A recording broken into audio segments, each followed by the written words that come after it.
I'm very grateful to the Middle East Society and its illustrious history and membership for inviting me to speak here tonight. I don't think I've been on the Princeton campus in my lifetime. I'm a Midwestern boy and grew up in Texas, and it's a beautiful place. I'm delighted to be here. Fortress Israel is my second book on the Middle East, as Michaela said, and as some of you know, it's a complicated topic. It's controversial, and anyone who claims any level of expertise better have a lot of humility and probably recite a prayer. I like the one that the late Mo Ebel used to use. He would say, "Lord, give us the wisdom to utter words that are gentle and tender, for tomorrow we may have to eat them." In a book that was called The World of Trouble, that was published in 2009 by Farrar, it was really about American presidents, and I wanted to line them up and go through, in a serial way, how each president handed off to the next what he had discovered, what he had learned, and what he thought was the best approach to the Middle East. I want to start with Eisenhower and tried to chronicle how each tried to understand the region, and it's a steep learning curve for any president, and how each tried to impose surprisingly different agendas, and with often tragic results. And while that book was about America's political culture, Fortress Israel is a biography of Israel's political culture, which an Irish-American kid from the Midwest has to approach with a certain amount of humility, because we grow up in our political culture and we have intuitive knowledge about it, and taking on someone else's political culture is a sensitive task. And I spent 4 years going back and forth to Tel Aviv and driving up the hill to Jerusalem and across that Mediterranean landscape to interview Israelis.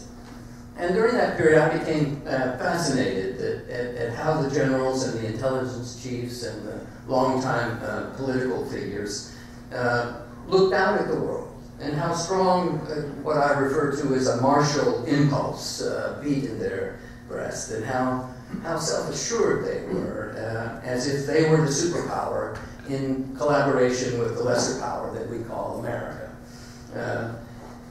And this book, of course, is not about the Arabs, who comprise the largest culture in the Middle East. And one has to say at the outset that it's undeniable that the Arab leaders are responsible in great measure for a legacy of hatred and incitement against Israel, and that they have shown as a group, a deep hostility to the idea of Jewish nationhood. And unlike their forebears in history, who protected and sheltered Jewish communities, over time they have shown very little empathy for a people devastated by annihilation and Holocaust in Europe. But this book is about Israel's political culture. And I brought to this the instincts of a political reporter who grew up in the newspaper business, who has developed a certain set of instincts for navigating around mythology and ideological cant. And that is certainly two of the things that envelop the history of Israel. Fortress Israel, if you can forgive the historical analogy that is often cliched, it is most like a biography of Sparta, the story of a militarized society and a powerful defense establishment, a ruling elite that has found it very difficult over the decades to engage in the processes of peace, and who evince a warrior ethos that overpowers almost everything else in national life. This generalization, that of a militarized society, doesn't deny the enormous economic and cultural diversity that marks Israel. It's not a monolithic culture, it's not a homogeneous culture. But I argue that we must understand the near monolithic political alignment of Israel in its formative decade. And we have to understand that if we are to understand how that very monolithic structure has fractured and delaminated over time. And this helps us to understand most crucially why the military and the security establishment still stands at the center of society.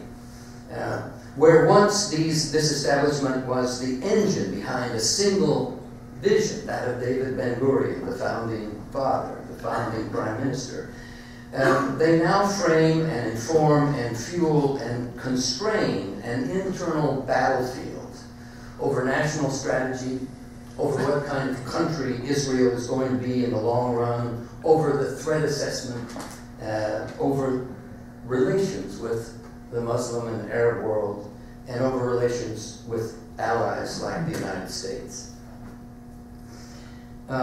In Israel, the ruling elite is not a large class. There have been only 10 prime ministers since David Ben-Gurion, some of them serving more than once. It's not a large class of people. And so it's possible today, more than ever, to step back into their world, because so many archives and diaries and other sources have been opened, and to understand their context and to introduce them as characters who collaborated, who cooperated, who competed with each other and often betrayed each other in the towering rivalries that you find endemic to Israeli national politics. In looking back, we should never forget the self-evident truism about any society, but it's also true about Israel's, is that all politics still is local. And in the first decade of the Jewish state, when the pioneer spirit was beginning to flag, when the Israelis were short of water, good agriculture, and when the bright sheen of Ben-Gurion's leadership had begun to fade because young people were less interested in military service than they were in what young people everywhere are interested in: jobs, opportunity, progress. And the founding prime minister waged the first of several climactic political battles to destroy his adversaries and to extend his tenure as the country's paramount leader. And if you don't understand that fight, which occurred in the early to mid-1950s, you can't understand what came after. Ben-Gurion, in those years, urgently needed to remobilize the country. He had been head of the Jewish Agency since the 30s. And he had been prime minister by then for 5 years. And anyone who follows politics, it doesn't matter the country, understands the corrosive effect of time, because populations blame their leaders eventually. And the public fatigue with Ben-Gurionism. And not to mention the brutal work of nation building, all of which were adding water to the old man's ship. And so in late 1953, Ben-Gurion began preaching as a voice in the wilderness of a new sense of national peril. Most of his peers at the top of what became the Labour Party, Golda Meir, Levi Eshkol, and Moshe Sharett, opposed this vision, opposed his view, the world view that he was propagating at that time. Most especially, Moshe Sharett opposed it. And he had become by then Israel's second prime minister, filling in as Ben-Gurion went out into the desert, literally, to ponder the fate of his country and to reinvent himself. And Moshe Sharett is a man that most Americans have never heard of, and he believed passionately that Israel's security could only be assured through a strategy of peaceful integration in the Semitic Federation that he saw as the Middle East. And to do that, it was going to require compromise and accommodation with the Arabs. Gamal Abdel Nasser, the Egyptian military dictator who had taken over in 1952, carried on a secret correspondence with Moshe Sharett. It was facilitated by our CIA, whose officers believed profoundly that Israel and Egypt had a chance to come to terms in those years. Yet at the same time, Sharett's policy, based on diplomacy, negotiation, and integration in the region, was anathema to Ben-Gurion. Where Ben-Gurion said we should get ready for war, his cabinet, led by Sharett, said no. And its members were listening to their new prime minister, who was listening to President Eisenhower and to John Foster Dulles about a new world order under the UN Charter, about the strategic importance of peace as an objective, as a national objective, and about conflict resolution by means other than war. In other words, an end to the militarism that had marked the century with those two devastating world wars. David Ben-Gurion knew that he was out of sync with America, and especially with President Eisenhower and the West, but he was determined. And so, with the help of a one-eyed general named Moshe Dayan and others, Ben-Gurion undermined and destroyed Moshe Sharif's political career and put the country on a new path, his path. And looking back at that crucial moment in Israel's very formative history, very difficult, I think, for any historian to parse what are the crucial factors that swayed and impelled Ben-Gurion forward as the most willful and visionary leader that the region had seen in many, many years. Undeniably, part of it was his personal political will to survive as the country's paramount leader. David Ben-Gurion didn't lead selfishly or for personal interest. He led because he willed himself to lead, because he believed that no person understood Israel's predicament or the future or history better than he did. There was also that haunting sense, and you can feel it in Ben-Gurion's writing, of the threat of a transitory existence for Israel. Would this state that had been declared out of the blood of the 6,000 that died in 1948 during the first independence war, would it last? How many additional rounds of war would there be, and could Israel prevail? There was also, I think, a very distorted view of the Arabs that misinformed Ben-Gurion. He certainly tried to understand them, he certainly engaged them, but unlike Sharif, he had not really lived among them and engaged them the way Sharif did as a boy growing up in Ramallah with two very humanistic parents and speaking Arabic and living in the culture. Sharif understood, Moshe Sharif understood the Arabs, I think, in a more profound way. And finally, for Ben-Gurion, there was that visceral compulsion that he articulated many, many times that arose from the horror and the suddenness of the Holocaust that became apparent in the middle of the war. A willful and remarkable visionary, Ben-Gurion understood that by accentuating national peril, that was good politics. I always like to make the analogy of the orange alerts in the summer of 2006 when President George W. Bush was getting ready to run. No one really believed that there was going to be a dirty bomb dropped in the middle of New York City. I suppose many people did. But by the end of that year, there had certainly been no evidence that there was a real plot. But it had driven the poll numbers and re-galvanized the country again around President Bush's leadership.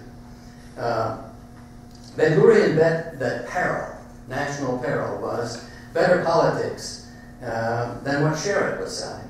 And Sharif was selling diplomacy, negotiation, compromise. Ben-Gurion also understood that to prevail, he had to win the election. And from that period forward, the middle of the 1950s, he never strayed from the narrative of grave threat that kept his core constituency in lockstep with his vision and worked to undermine the rival institutional energy that Sharif was selling based on a policy of engagement, diplomacy, and accommodation with the Arabs. He also, from that period forward, orchestrated the greatest military buildup in the Middle East during that time, and set out with the secret French help to build a nuclear weapons complex at a place called Dimona in the Negev Desert. And he laid the foundations for the modern IDF, the Israeli Defense Forces, and for its doctrine of preemptive war, of deterrence, and of the notion that in any war, Israel must transfer the conflict to someone else's territory if it was going to survive.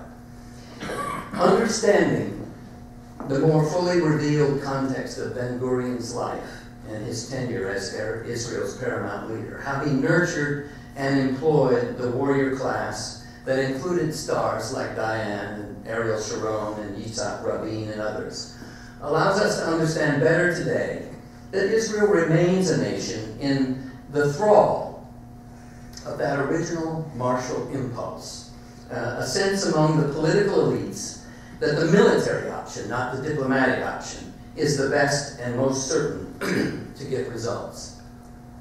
That it is best to keep the country and supporters abroad mobilized by doing so. That negotiation and diplomacy are a kind of appeasement and surrender. And this ethos, again, to belabor the cliche, the ethos of a Sparta, always on the hair trigger for combat, has given rise to succeeding generations of leaders who are stunted, really, in their capacity to wield or sustain diplomacy as a rival to military strategy. In Israel today, the foreign ministry stands, or should stand, as a bastion to Israeli engagement in diplomacy. It is the house that Moshe Sharett built. He was the diplomat on the team. And yet the person who occupies the chair, the Sharett chair of diplomacy and statesmanship, is Avigdor Lieberman, who has advocated the expulsion of Arabs and who certainly seems little interested in dialogue with the Arabs or accommodation. Diplomacy today in Israel serves really the military initiative. President Eisenhower, cross-cultural analogies are difficult, but President Eisenhower grappled with the influence of what he called the military-industrial complex.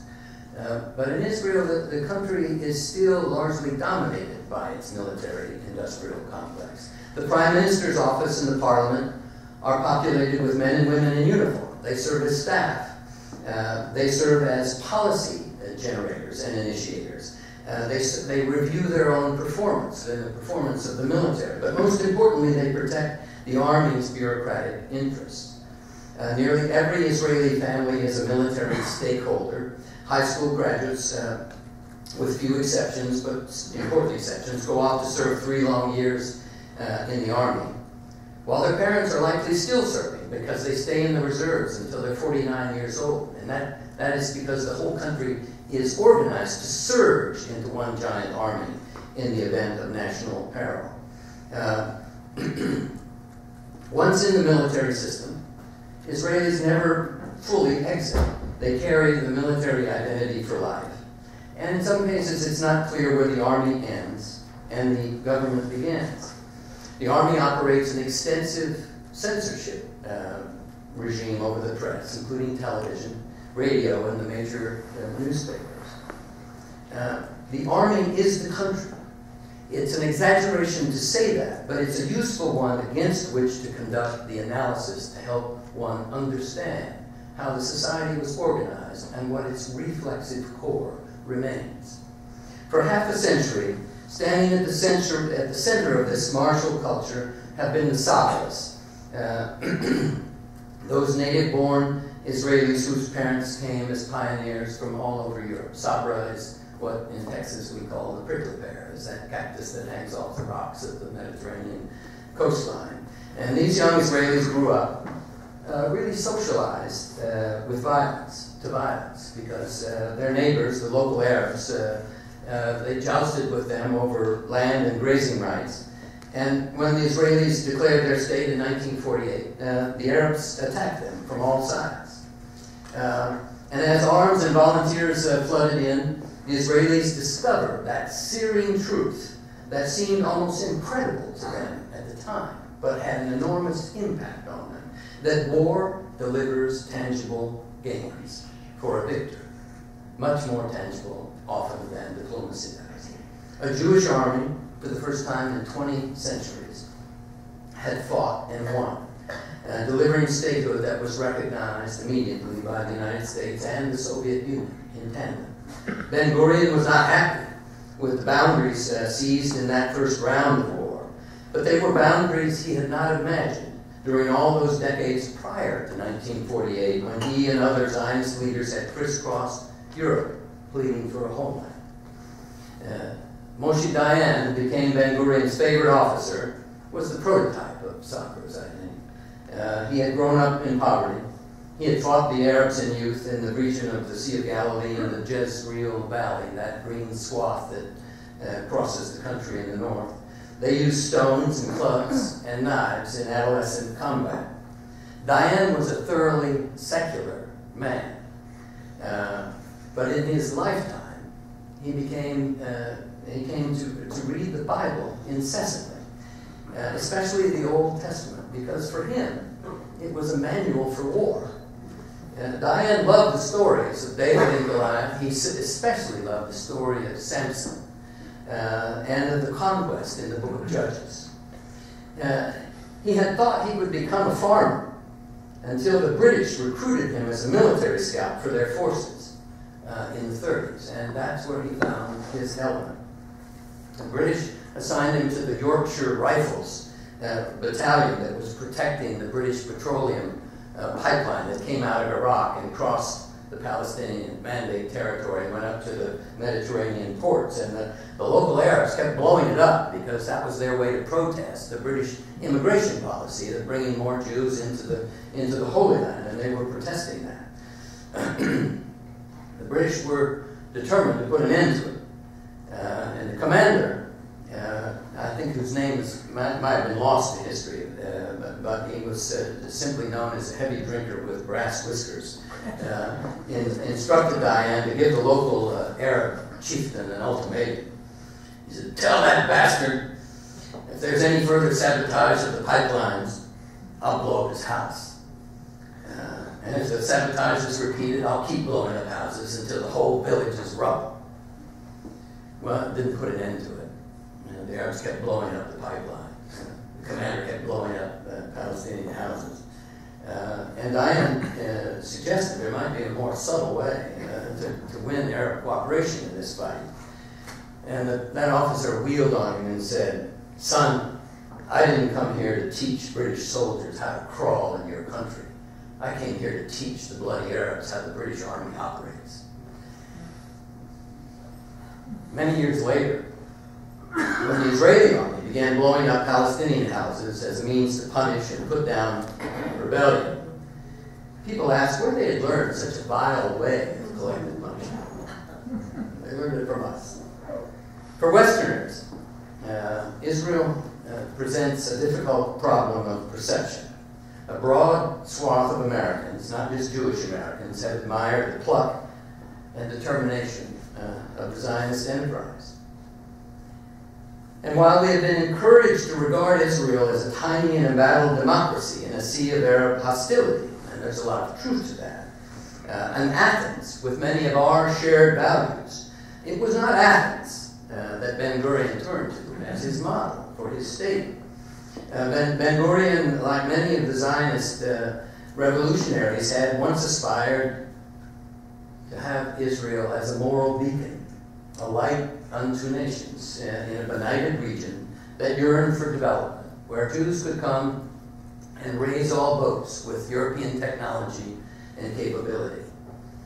But after witnessing the destruction of European Jewry and with the pioneer spirit flagging in the malarial swamps of Israel's coasts during that first decade, Ben-Gurion dramatically shifted his focus.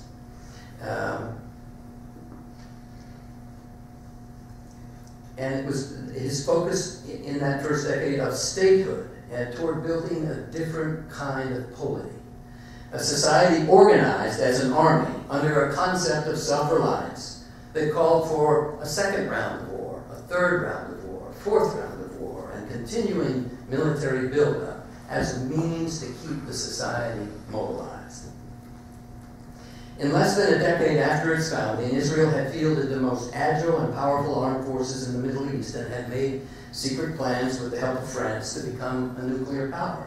And this is an important point. By the time the United States got deeply involved in arming Israel in the late 1960s, Israel had already defeated the Arabs twice in 2 rounds of war, 48 and 56, and was preparing to do so decisively for a third time in 1967. The legacy of those Zionist revolutionaries who once enraptured the parlors of Europe and America is not today the light unto nations that the early romantics envisioned. They instead have bequeathed to the Jewish world and to the West a highly militarized dependency, a state that has achieved great feats of cultural and economic development, but has failed to build strong enough institutions to balance the military zeitgeist that prevails with an imaginative and engaging diplomacy in the Middle East. This state of affairs represents one of our greatest challenges in the West, I believe. Why? Because here we are, a decade after our last big military intervention in the Middle East, on the knife's edge of making a fateful decision about whether we go to war with Iran or acquiesce as Israel begins a war with Iran that we may have to finish. And let me connect history to the present one more time. Diane believed in something he called or defined as the detonator strategy. He said this when he was chief of staff. He's quoting, "When someone wishes to force on us things which are detrimental to our existence, there will be an explosion which will shake up wide areas. And realizing this, such elements in the international system will do their utmost to prevent damage to us." He was speaking to the military elite after the Suez campaign, and Diane acknowledged that this wasn't exactly a constructive thesis. Those are his words. "It's a thesis," he said, "advocating that we should be a kind of biting beast, capable of developing a crisis beyond our borders. If anyone tries to harm us, the explosion will damage everyone." In trying to assess whether Israel will launch a preemptive attack on Iran's nuclear complex, possibly triggering a broad Middle Eastern war and a new shock to the global economy, Western leaders need to take into account Israel's capacity for playing the role of detonator in the Middle East, a strategy that now closely conforms to how Prime Minister Benjamin Netanyahu is attempting to posture his government by demanding red lines be drawn as a trigger for war. Netanyahu has a portrait of Winston Churchill in his office. This was pointed out to me by a former chief of the Mossad who has followed Netanyahu's career since he was a youth. And according to this internal view of Netanyahu, it's essential to understand how he looks out at the world. And he sees himself standing at the front of the line of his ancestors who founded the right wing of the Israeli polity. His father, Ben Zion Netanyahu, was chief of staff to Vladimir Jabotinsky, who was the father of the Israeli right wing. And he sees himself as a figure of destiny, according to my interlocutor, this Mossad chief who knows Bibi extremely well. And that one must understand that that colors everything that he does and will decide. He is a product of the military, just like Ehud Barak, who is his defense minister, soon to be probably leading that post. And Barak also sees himself as a figure of destiny. I think many people say that he sees himself as the Ben Gurion of his generation. Some of his friends laugh at try to puncture his balloon by calling him Napoleon. He was the most decorated officer in the Israeli army, and he commanded the unit that Bibi served in under him, which is essential to understand relationships between people in the military establishment. To Barak, Bibi Netanyahu will always be his subordinate, intellectually and in every other way. Even though the Israeli military and intelligence chiefs have gone to great lengths to say that they and much of the officer corps oppose an attack on Iran, Netanyahu and Barak have warned that they will launch a military strike as early as this spring. And here's the harsh reality for Bibi Netanyahu in making this decision. He remembers better than anyone how forcefully the military hierarchy turned against him in 1999, when more than 100 former generals joined political parties to drive him out of the prime minister's office. They thought he was reckless. He is working to prevent a repeat of that, and by seeking a strong majority, if not unanimity, within his security cabinet for a war strategy against Iran. And I would argue that by calling early elections, which are set for later this month, he is getting his political forces lined up to make that decision. And it's remarkably reminiscent of what Menachem Begin did in 1981 when he realized that half of his cabinet was against going after Saddam Hussein's nuclear reactor in 1981. And Begin spent a year preparing his cabinet politically to make that decision. Yigal Yadin, the first chief of staff of the IDF, was in that cabinet. He had 10 seats. He had told Begin, if you attack Iraq, I'll pull my 10 seats out of your government and it'll collapse. And so Begin didn't want anything but unanimity, because if something goes wrong on an enterprise as large as an attack against an Arab state, the recriminations, the blowback are going to be intense. And that makes unanimity all the more important. And I think you can see the telltales of that lining up of the politics in the decisions this winter for an election in Israel, and probably the convening of a much harder line cabinet with military officers in key positions, including Moshe Yalon, Boogie Yalon, who is a former chief of staff also.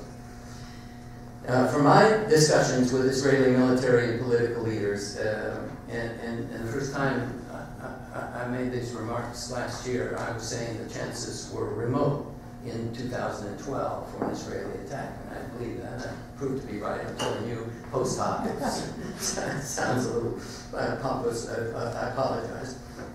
But I don't think you can say that today. I think the chances of an Israeli attack on Iran are increasing, even though every study of the military problem Israel faces in mounting airstrikes not far from its home territory reveal the tremendous risks Israel would take for palpably insignificant gains in setting back the long-term Iranian ambition to develop a national nuclear industry. I would have said last year, I was saying last year that Netanyahu, in my view, would not risk the catastrophe of war, but the danger for miscalculation was significant. I'm not sure that you can say that in 2013, because they have established a series of red lines in the rhetorically and in their public diplomacy that suggest that beyond May, they will not be able to deny Iran the enrichment technologies that it is hiding deeper and deeper in the caves around Qom and other key facilities in Iran. The West, I think, can and must continue to oppose the decision by Iran's leaders to enter the military realm of nuclear development. But the United States, and this is a very difficult problem, the United States and other nations will have little credibility if the net effect of their actions is to redline the technological development of another state. Young Iranians who risk their lives for reform and who admire Western democracy bled in the streets in 2009 during that election are also fiercely nationalistic in defending Iran's right to develop technologically. And I like to tell this story that I think drives home this point in a very poignant way. The night that the Ayatollah Khomeini died, just by circumstance, I was the only Western correspondent in Tehran. And so I was out in a taxi cab, crisscrossing the city, looking for the hospital that would be surrounded by Mercedes-Benzes, because that's where Khomeini would be, to try and find out what his condition was. He died that night. And as we were coming at around 3 in the morning, coming around a particular corner, we ran smack into a Pastoran checkpoint on the street. And it had its roadblock up, and the fiercest, scariest guy, with a black beard and coal black eyes and a big Kalashnikov, came up and tapped the barrel of his rifle on my window on the passenger side, indicating I should roll it down. And I roll it down, and I kind of look down, and the barrel's kind of bobbing in front of my face, and this ferocious-looking fellow leaned down and said, if you were going to study electrical engineering, what university would you pick?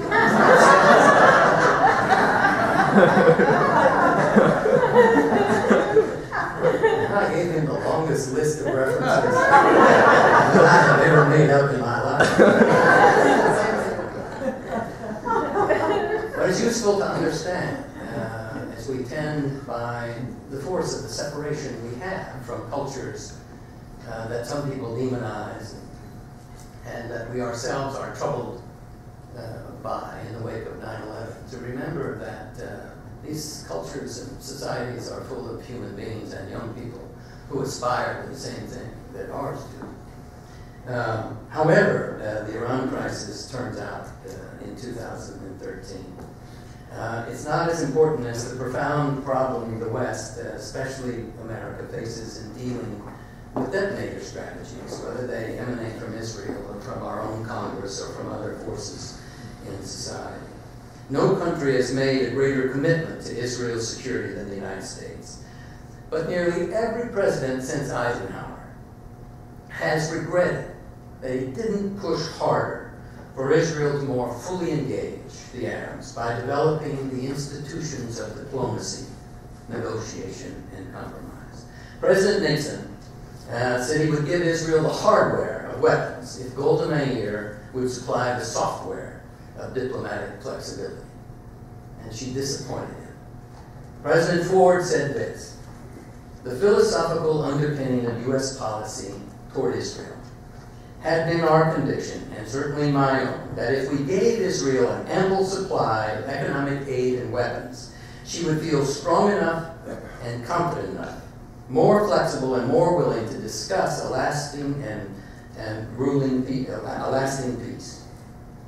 But after serial wars, Ford said, after 4 wars, and he said, I began to question the rationale for this policy. Israel deserves our undivided attention and our protection. But 60 years after its founding, it remains in the thrall of that original martial impulse, the depth of which has given rise to succeeding generations of leaders who embrace, sometimes needlessly, worst-case scenarios in a process that magnifies a sense of national peril, encourages military preemption when diplomacy is called for, encourages covert subversion, and undermines any chance for a more engaging process of peacemaking, of diplomacy based on compromise and accommodation. In my view, both Americans and Israelis should build a monument to Moshe Sharet, a lifelong diplomat whose political career was destroyed by the circle around David Ben-Gurion. Sharet had admonished, even in his old age and as he was fighting cancer in the mid-1960s in retirement, admonished his countrymen that the question of peace must not be lost sight of for a single moment in what we do day after day. And yet in Israel in the modern era, you could argue that the country has lost sight of peace because it is the military preeminence of the national agenda. A new generation of generals sees war planning and the acquisition of weaponry as the most effective national strategy, that time-honored notion of deterrence. If we're the most armed, the best armed, they'll never come after us. And we always must have a margin of superiority over the whole combination of our neighbors. And we must be ever vigilant for what might turn into an existential threat. The West must face the prospect that Israel may not be able to rebuild by itself a strategic consensus for peace like the one that the late Yitzhak Rabin imposed on the military establishment in 1992. An act of courage for which he paid with his life. As the Jewish state and its military establishment become more hardline, more religious, and more prone to propagate a vision of constant peril, America will have to lead the world with an act of courage as great as Rabin's in rebuilding that strategic consensus. And it has to be rebuilt in Israel, it has to be rebuilt in our Congress, and among Jewish and Christian fundamentalist communities in the United States who so assiduously and often blindly advocate and militate against anyone who criticizes Israeli militarism. That will require presidents and presidential candidates to put the security of Israel into a new category of bipartisanship. It's a very tall order. And to resist detonator strategies. The Muslim world and Israel are pulling farther and farther away from each other. Imagine a region in which they were pulling together. It's not impossible. And here's the rub. If Israel only develops the institutions for war, peace will remain a distant prospect. Many Israelis know this.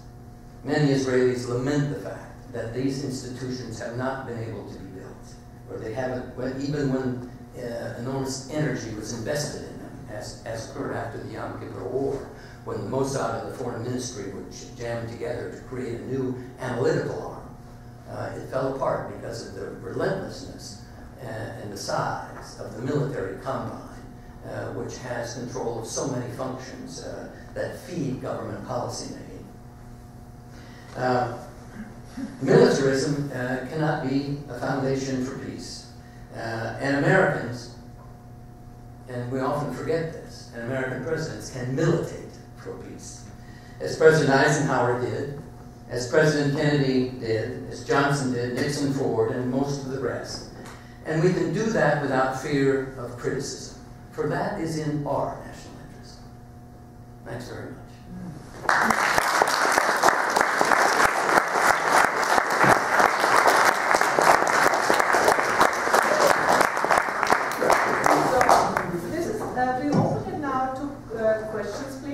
About 20 minutes or so, and afterwards we have a reception outside. Great, sure, this gentleman. You know, just this morning, on the front page of the New York Times, he had an article about speeches that President Morsi of Egypt made 2 years ago, where he talked about hating Israelis and, you know, the duty of all good Islamic people is to bring up, you know, children that are going to hate Israelis. Right, I saw that piece. Okay.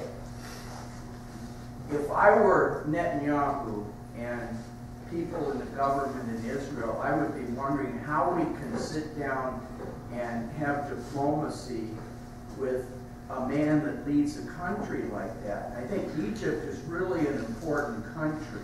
Crucial. You know, if we really are going to have peace in the Middle East, it needs to start with Israel and Egypt. I agree. And I think, you know, I'd like It's a very good point. It's a very good point. And it's raised often on both sides. Morsi said some terrible things. You were quite polite in not quoting some of the worst things that he said in those remarks some years ago. And I had a long discussion about this very thing with Bughi Ya'alon, the former IDF chief in Israel, and he is one who argued during his career that we don't have to bug Arafat. We don't have to use the NSA to get into his secret papers. We just have to go to the schools and see what they're teaching the young Palestinians and read Arafat's speeches, what he says publicly to his people, and listen to what he says. How can you expect that man to make peace? And I think this is an argument that is very difficult to overcome at times, and you can get down in the weeds of playing gotcha on both sides. I mean, you know, there are Israelis who say things about Arabs that are cruel, bigoted, and full of hate. And I think I always lean back to Yitzhak Rabin at a moment like this, because it was Rabin who kept telling his generals, when he dragged that entire military establishment away from war planning toward peace as national strategy, he said, listen, you don't make peace with your friends who say nice things about you. You make peace with your enemy. And so Morsi is just another iteration of the bile and hatred that wells up from time to time in both societies. But neither of those things on either side should be an impediment to engagement and peacemaking. And that's the nature of statecraft and statesmanship. So I think Morsi, I'm interested to see how Morsi handles this over time, but because Egypt is the largest Arab country, has the largest armed forces and military industrial complex of its own. We built the M1 tank there, we have the F-16. It's a potent military power still. And so the peace treaty is also the greatest milestone of the peacemaking process, so it has to be protected. So we'll have to see where he goes with that. You think. Go. I think you presented a pretty pessimistic and grim view of Israel as something that's going to continue to be very aggressive and expansionist and really not presenting much hope for peace. I'd like to know more specifically about the different challenges that Israel is facing. I mean, you spoke about the possibility of attacking Iran, although there are a lot of experts who say that Israel doesn't have the kind of ordnance that's needed to pierce the bunkers. I don't know if that's true or not. You've spoken a number of times about the Arabs in Egypt, and I assume you're talking about possible war with Egypt, possible another invasion of Lebanon. You haven't mentioned at all the Palestinians. And I would like to know how you see a different, more peaceful Israel following in the steps of Sharet. What would that mean in terms of the conflict with the Palestinians, the occupation, and so forth? Yeah. It's a very good question. I think that, most of us in this room grew up thinking that we would go to the cemetery someday still fighting the Cold War with the Soviet Union. And yet one evening it disappeared. I'm sorry my presentation was stilted toward the pessimistic side, because actually I'm quite optimistic. I don't think the concrete can last in the Holy Land much longer, because Israelis, more than anyone, understand that they're on a trajectory that leads nowhere, into a place they don't want to go. And that while it is politically convenient for the right-wing coalition to ride the wave of unity for doing nothing for the moment, is very strong. It simply can't last, and will crash and burn politically one of these days. Also, you can never discount in dealing with American policy and Arab-Israeli conflict, the impact of a strong and determined intervention by an American president. And most of the answers about how can the Palestinians come back together, how can we ever get the Israeli leadership back to the negotiating table, who will represent both sides, and what issues will be on the table following the very positive developments at the end of the Clinton administration.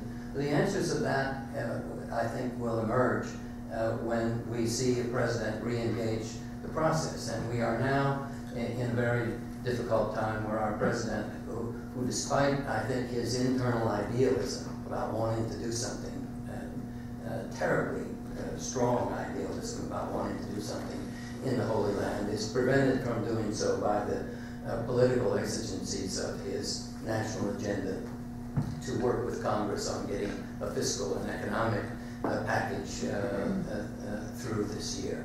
And like many presidents before him, when you've got something delicate on the legislative agenda at home, you cannot afford to get up on the high wire of international diplomacy that is so neuralgic for a large constituency in the country and in the Congress, lest you turn part of that constituency against your domestic agenda. So that's where we are.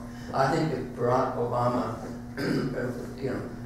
had the stars lining up for him, which he doesn't at the moment, and we can't see what he will have in his second term, he will be able to go to Abu Mazen and to the Hamas leadership and to drive them back together. There are some positive signs already about them feeling each other out, and the Arab leaders have been working to pull them back together also. Plus, half the intelligence services in Israel think that Israel should be talking to Hamas in any event the same way that it talked to the PLO when it was designated a terrorist organization. You can't make peace by not talking with people, and you can't understand their outlook and where their red lines are without talking to them. So I'm optimistic. I can't give you a time frame. I think it could take another 20 years, but I could also think it could happen within 5 years. That the stars line up for this president at the end of his term, or a new president who comes in with a strong mandate. And at the end of this period in Israel, where the right-center coalition is so monolithic in the process, as long as it agrees not to do anything, that can't last. And when that concrete breaks, I think we'll see progress. Lucy? Hi. And my question is about the detonator strategy that you talked about very often. And like we who see things unfolding during the past like 4 years, we're kind of shocked that it would happen so quickly, even as if to almost coincide with election cycles or something like that. The Operation Cast Lead on Gaza Strip in 2008, and then the latest Operation Pillar of Clouds in 2014. So yeah, I mean, like the question here is like, how can a population sustain this kind of constant peril all the time? Like, does this not have a like debilitating effect on people's psyche? Like, how can like something I hear some of the Israeli left talk about all the time with the progressive is like, it used to be like war every 10 years, then became 5 years, 4 years, and we see it happening in 2 years, maybe like every year now. Like, I think war and security are very, the fear over security is very palpable in Israel, and it's very important. You've got, an aging Holocaust generation that is the most sensitive to the security issue. But again, it's a very diverse place. I'd say many young Israelis today have never been in the West Bank, and the concept of the West Bank and what's happening over there doesn't enter into their psyche on most days. They're at the beach, they're at the mall. Tel Aviv is one of the great Mediterranean cities today. You could go there and pretend that nothing else exists. You can work at Google or Yahoo or another American startup countries or Israeli startup countries that are all over the NASDAQ, and detach yourself from it. So part of it is denial, part of it is a fear that animates politics. It's a very, and it's a country where the national bird is tension. It is a country that runs on tension. So Israelis have learned to live with it. It affects their health. It affects how often they want to get out of there and go skiing in Europe.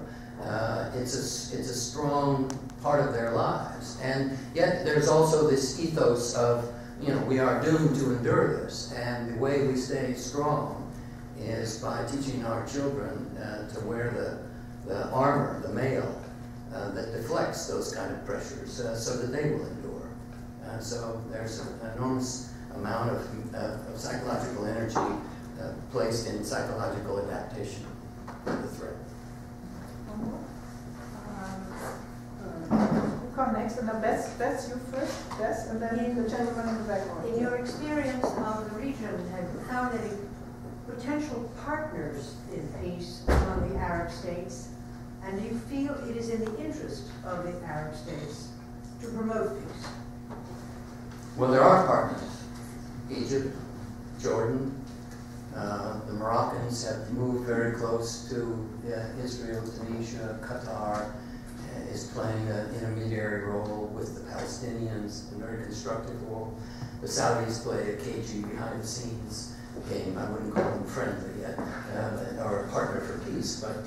Jordan, I know, has been for a very long time, but somehow has been ineffectual. Saudi Arabia? Well, Egypt is the largest Arab country, and it's the greatest threat to the south, and that's why the peace with Egypt was so important. Jordan is the eastern frontier, and during the Hashemite rule, there was a profound understanding across the river about what each side needed and wanted, and so the Mossad ran much of that relationship. You know, the Mossad, aside from being a spy agency, has a diplomatic core within it, because so many of Israel's relationships were not open diplomatic relationships. They had a very strong relationship with the Shah of Iran and had a diplomatic mission in Tehran, but it was run by the Mossad. The chief there was a Mossad station chief. He was the ambassador. And so you've had an enormous amount of contact in the region. Moshe Sherrod, again, carrying on the correspondence with Nasser in the 50s. There was a Syrian leader who didn't last very long. They cut his head off or something after one of the coups, but came through the Americans and offered a very explicit deal to take 300,000 of the refugees, roughly half of the Palestinians, and put them in northern Syria. If Israel would go for a peace treaty and negotiate some accommodation on the waters of the Galilee. Sherrod is the one who brought it to the cabinet and couldn't sell it over Ben-Gurion's objections and skepticism about it. And then the armistice with Syria was shortly succeeded by the off with his head of that Syrian leader. So you know, you almost have to go country by country to look at the history. But it was the Arab League in 2002 when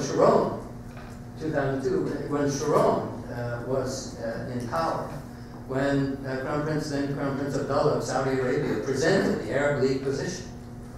We'll all sign peace agreements if you give up the land from 1967. It wasn't clear about whether there'd be exchanges and all of the details that we don't have to go into that. But it was an offer from the Arabs en masse that Sharon should have replied to. I never understood why George W. Bush, who at the end of his presidency became extremely interested in making some progress on peace, hadn't seen the opportunity that presented itself that spring.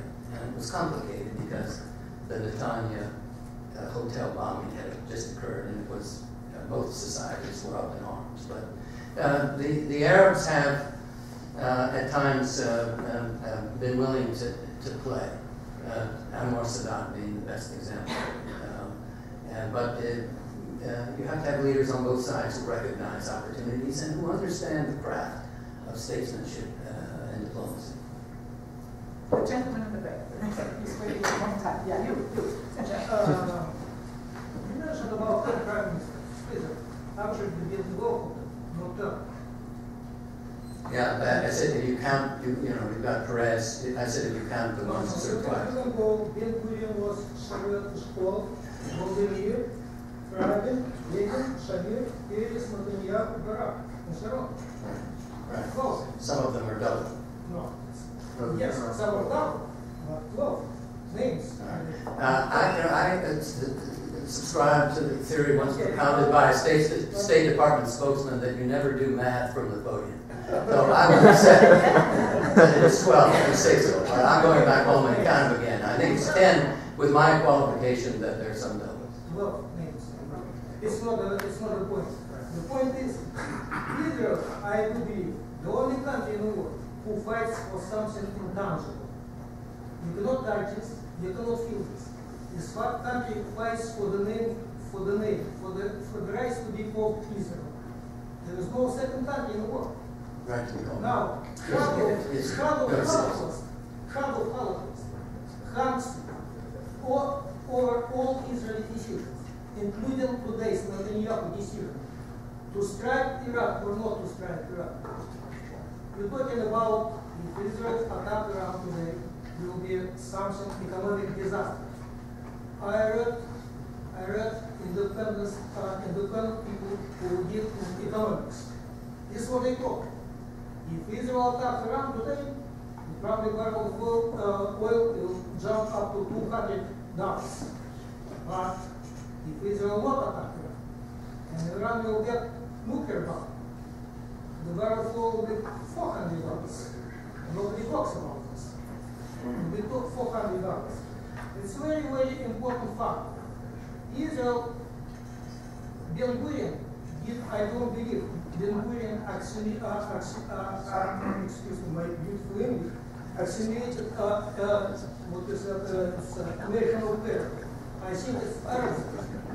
Because on May 15, 1948, Ben Gurion proclaimed Israel independent. Okay, May 16, Arabs attack. On the eve of 6-day war, Israel is prepared for second Holocaust, literally for second Holocaust. So Israel is not militaristic society. Israel had to make preemptive strike in order to survive. Because people prepare for second Holocaust. No, listen, my friend. These are all arguable points, and I appreciate you making them. But I would suggest you ask the question now. But I can tell you, I address these points in my book, and I lay the foundation for the sources that are the foundation of what I have asserted here today. And so I can only adduce to you the book. I'll pay for it if I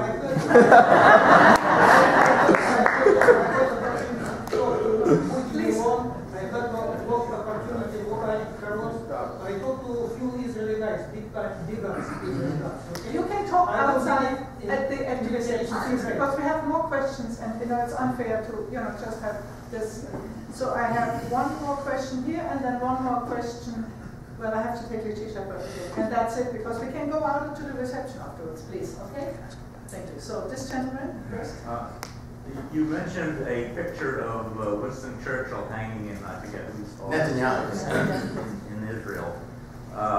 It brought to mind a question, as a correspondent, as an analyst, as an author, if you were doing a history of England and its experiences in the 1930s and 1940s, would you be lavishing such praise on the diplomatic figure in Britain who was most concerned about negotiating and had faith in negotiation, and Neville Chamberlain was his name, and he came back waving a piece of paper from Munich that he has reached an agreement with Herr Hitler and we will have peace in our time?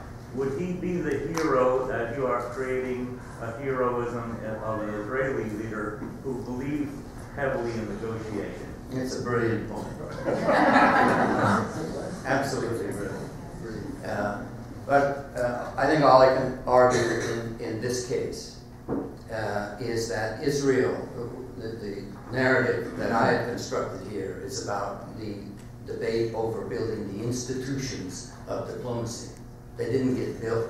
It's not whether diplomacy at any given time can't be argued, or that cross-cultural comparisons like the one that you are questioning me on are always valid or always invalid.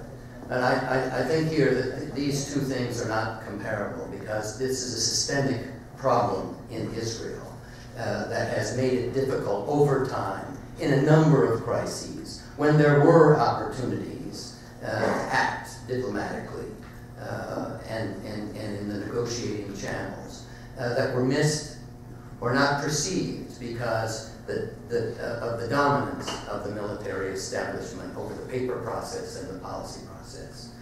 But it's a brilliant point. Letitia, you're the last. I wanted to ask you, when you were speaking to the generals, if they mentioned to you the usefulness of provocation, because it seems to me that often, for instance, recently in Gaza, there was word that there was an agreement being made, and then the Israelis assassinated the man who was working on the agreement with them. And that this has happened several times with Hamas. Sure. Rod Carney. And also, of course, the 1967 war was something that people were, in a way, waiting for a provocation that would enable Israel to get the West Bank. Yeah. I'm trying to think of the name of the Shin Bet chief who lost his job because of Rabin's assassination, but as he was going out of office, his agents came in with detailed information on where Rod Carney was. All of the other chiefs thought that it was there was no reason to go after Rod Carney. He was a PFLP, or one of the radical Palestinian groups, an operative. He had blood on his hands. But at that time, at that very time, the United States had caught Arafat with the Korinet, remember the armed shipment in early 2003, and it forced Arafat to stand up and say, we are going quiet. We are going to have a ceasefire. We are ready to engage in some negotiation and stop this violence. And they had 3 weeks of quiet. 3 weeks of quiet. And people were waiting for what was Sharon going to do. And what Sharon did was, when the intelligence chiefs came in, and the fellow who was losing his job over the Rabin assassination said, our guys want to kill Rod Carney.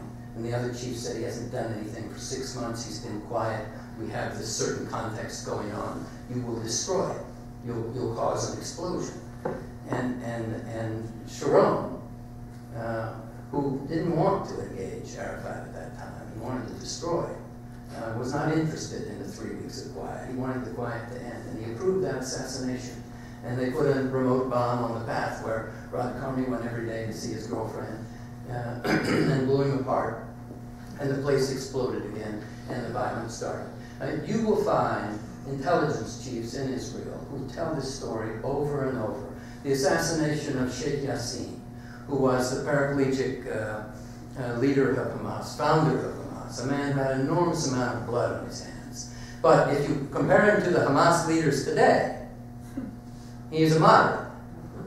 He was talking back channel to lots of people about a 30-year truce, a hudna, with Israel, and was serious. And there was an Israeli rabbi named Menachem Froman, I went to see him in Tekoa in the West Bank, who was going to see Yassin in jail and was trying to get the Mossad's and the Shin Bet's attention. He says, I'm talking to this Hamas chief. He and I are holy men. We can make a deal. We can structure a peace that will work. But the Israelis wanted Yassin dead that spring, and for various domestic reasons. And they sent the planes up and killed him. And the story of Hamas, as written afterwards, is well known. It became more and more radical as those leaders were assassinated. So there are questions, internal questions like that all the time. It's very, very difficult to parse all of them. But the current is very, very strong there, that Israeli political figures, especially military political figures, have at times made decisions knowing that it will explode, detonate the diplomatic process at a time when a breakthrough seemed possible, or at least worth exploring. And if that's what you're up against, you need the institution, an institution in that country, in its civil society, that speaks for statecraft, that speaks for diplomacy, and that can push back either against a prime minister or a military chief who's just looking, as some of them will say privately, say, listen, I've got to get my budget every year, and we have to show the public that the army can kill people. And that's what this is about. So you diplomats go sell whatever you have to sell. I had a spokesman for the foreign ministry say this to me. He said, we would go, these military guys would say that to us. He said, and what could we do? We're not in charge. The military's in charge. So it's a difficult phenomenon that has to be overcome. And many Israelis understand it and work against it, but it's still a very strong current. Thank you.